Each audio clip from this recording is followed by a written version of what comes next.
Garland Gillen from Fox 8, sports reporter at Fox 8 from our sister station in New Orleans, joins us now. Garland, thank you so much for your time. You obviously covered Troy Dannen when he was at Tulane from, I believe it was 2015 to 2023. So again, a lot of Nebraska fans, we kind of want to know kind of what kind of guy are we getting. What do you kind of know about our new AD from his time at Tulane?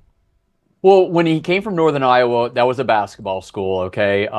And that's what he was known for. But when he came to Tulane, he had to make new hires in football and basketball. Well, he hired Willie Fritz out of Georgia Southern, and at the beginning, didn't seem like a home run hire, but then Willie Fritz started cooking. In his final 2 years at Tulane, they went double-digit victories.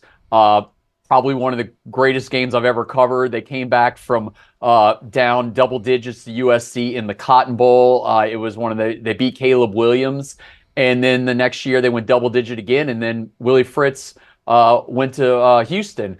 So Troy got, where he is now with getting the job at Washington and Nebraska for his hiring of a football coach, because his basketball hires, and here at Tulane, college baseball is also a big deal.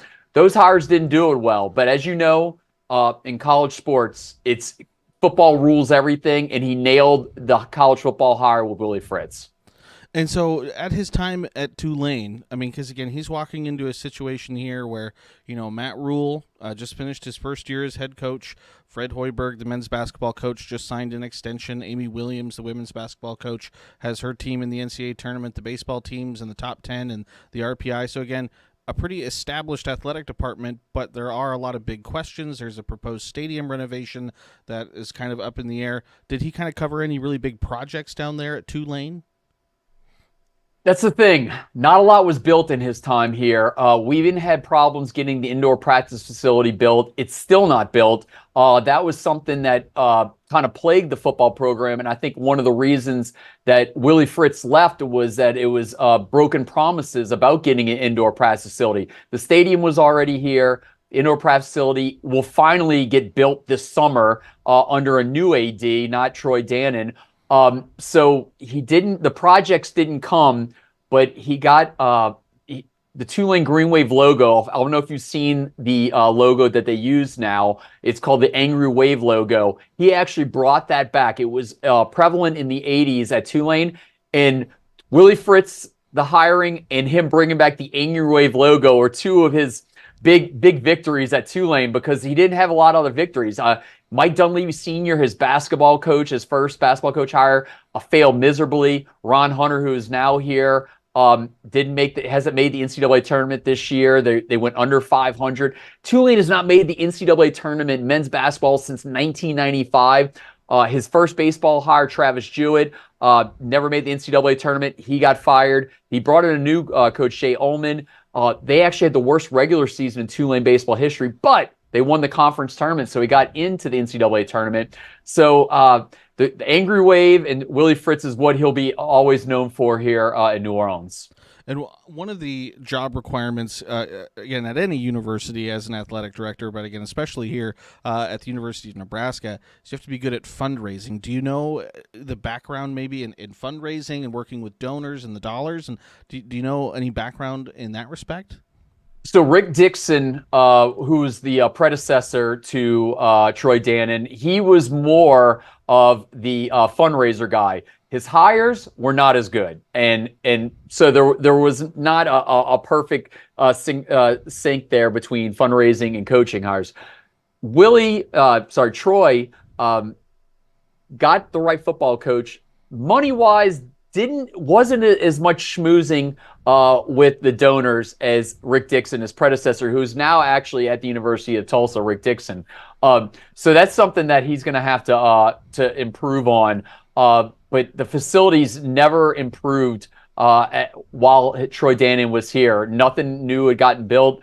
I think the Hurt Center, they worked on that. I think that was something that Troy was in tune on. I think Rick Dixon started that. They did have an indoor basketball practice facility. But the key one was the indoor football practice facility, and that never got built.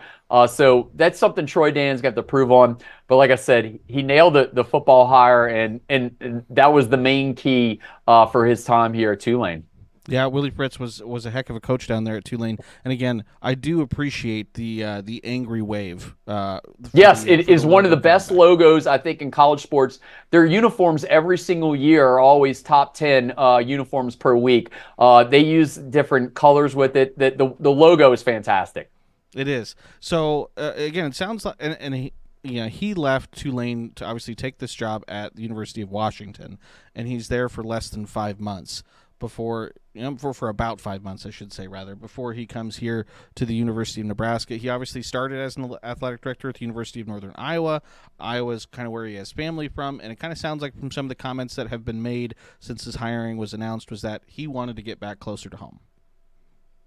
Yeah, Northern Iowa, he had some success, and he kind of rubbed a few Tulane fans the wrong way when he got to Washington. He said, he had a chances to win national titles at Washington that he wouldn't have had at Tulane. So a few Tulane fans got a little worked up about that. So I'm really surprised that only being at Washington for 5 months. I mean, they were in the national championship game. Obviously, he didn't hire Kalen DeBoer, but I think he got a really good coach from University of Arizona. So I thought everything was going smooth. I mean, they're moving into the Big Ten next year, which is going to be extremely tough. Obviously, they had trouble with their basketball program, the men's basketball program. So I think this is more.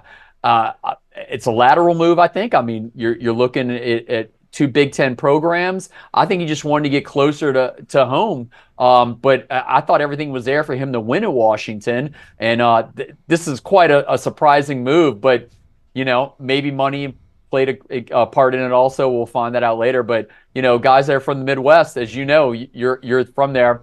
People from New Orleans, the same way. We love to get back to our own city. And I'm sure it's the same way with the Midwest.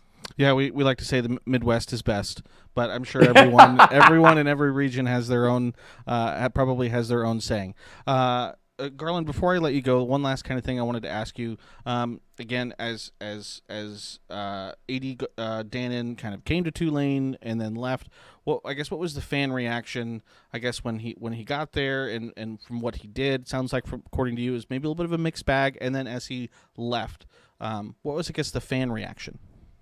Well, when he got here, he had to make a ton of hires. I mean, the football program, the basketball program, and the baseball program were the coaches before. One of them made the NCAA tournament with the Texas, Coach Price, the baseball coach. So that was a successful one. But basketball and football were not successful. So he had to hire three coaches pretty quickly. So it's an extremely tall task that he performed. But I think that leaving Tulane is now in a more solid position in football than there ever have been. I mean, they got a coach, John Summerall from the University of Troy. He won double digits each year. So the program is set up to win right away, and I think they are. Tulane is built now to win again. So Troy Dannen, the main thing they will remember by is bringing the football program back to prominence because, man, we had some bad seasons with Bob Toledo and Chris Selfo and Curtis Johnson. There was a lot of losing in there, and Willie Fritz brought back winning to Uptown. Yeah, I can tell you that Nebraska fans know that feeling of having some losing seasons and some bad years, and we're trying to work our way out of it. So it sounds like, again, maybe it's a good match there between head coach Matt Rule and now AD Troy Dannen, announced today on Wednesday. No, I like everything about it. Matt Rule, hey, he's got all the great coaches already in-house, so I think he'll be fine there. And everything I've seen from Matt Rule, he's a solid hire. Trust me, I love the Nebraska teams in the 90s. I never forget as a child watching destroy Florida for the national championship, so I'm intrigued to see the Huskers get back in national prominence. All right, Garland, thank you so much for your time today. Again, Garland Gillen from our sister station, Fox8 in New Orleans, sports reporter down there. We really appreciate your time today. You got it.